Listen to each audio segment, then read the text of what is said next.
ನೀವೆಲ್ಲರೂ ಒತ್ತಡದ ಪರಿಸ್ಥಿತಿಯಲ್ಲಿ ಸಂತೋಷ ಎಲ್ಲಿದೆ ಅಂತ ಹುಡುಕೊಳ್ಳಿಕ್ಕೆ ಇದುವರೆಗೂ ಯಾರ ಕೈಯಿಂದ ಸಾಧ್ಯ ಆಗಿಲ್ಲ. ಪರಿಸ್ಥಿತಿಗಳು ನಾವು ಯಾವ ಒಪ್ಕೊಳ್ತೀವಿ, ಒಳ್ಳೆಯ ಮನಸ್ಸಿನಿಂದ ಯಾವನ್ನ ಒಪ್ಕೊಳ್ತೀವಿ ಅಲ್ಲಿ ನಮಗೆ ಸಂತೋಷ ಸಿಗುತ್ತೆ. ಯಾವನ್ನ ನಾವು ಒಪ್ಕೊಳ್ಳಲ್ಲ ಅದು ನಮಗೆ ದುಃಖ ಆಗುತ್ತೆ. ಸ್ವಾಮಿಗಳು ಒಂದು ಮಾತು ಹೇಳ್ತಾರೆ, ಇಷ್ಟು ಸಿಕ್ಕರೂ ಇನ್ನಷ್ಟು ಬೇಕನ್ನೋ ಆಸೆ. ದೇವ್ರ ಹತ್ರ ಹೋಗಿ ಒಂದು ಕೇಳ್ತಾನೆ, ದೇವ್ರೆ ಕತ್ತಲಿದೆ ನನಗೆ ಬೆಳಕು ಕೊಡು ಅಂತ ಹೇಳ್ತಾನೆ. ಆವಾಗ ಆ ದೇವ್ರು ಏನು ಮಾಡ್ತಾನೆ, ಸೂರ್ಯ ಚಂದ್ರನ್ನೇ ಕೊಡ್ತಾನೆ ನಿನಗೆ ಬೆಳಕಾಗಿ. ಅದೇ ರೀತಿ ನನಗೆ ಕುಡಿಯೋಕ್ಕೆ ನೀರು ಕೊಡು ಅಂದಾಗ ಕೆರೆ ಬಾವಿಗಳು ನದಿಗಳನ್ನು ಕೊಡ್ತಾನೆ. ಹೊಟ್ಟೆ ತುಂಬ ಊಟ ಬೇಕು ಅಂದಾಗ ನಿನಗೆ ಭೂಮಿನೇ ಕೊಡ್ತೀನಿ, ಬೆಳ್ಕೊಂಡು ಹಣ್ಣು ಹಂಪಲ ದವಸ ಧಾನ್ಯಗಳು ಬೆಳ್ಕೊಂಡು ತಿನ್ನು ಅಂತ ಹೇಳ್ತಾನೆ.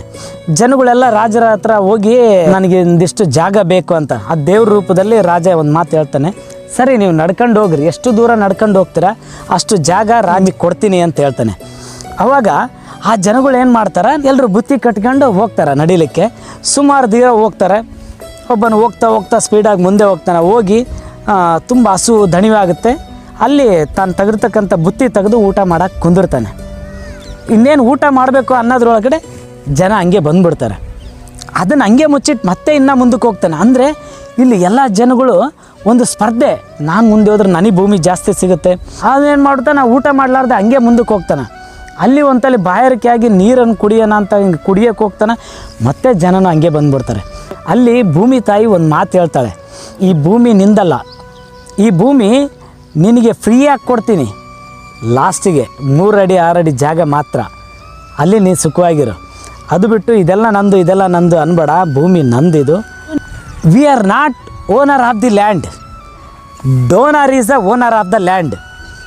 ಇಲ್ಲಿ ಯಾರು ಓನರ್ ಅಲ್ಲ, ವಿ ಆರ್ ಜಸ್ಟ್ ಯೂಸರ್ಸ್. ನಾವು ಇರೋಷ್ಟು ದಿನ ಅದನ್ನ ಯೂಸ್ ಮಾಡ್ಕೋಬೇಕು.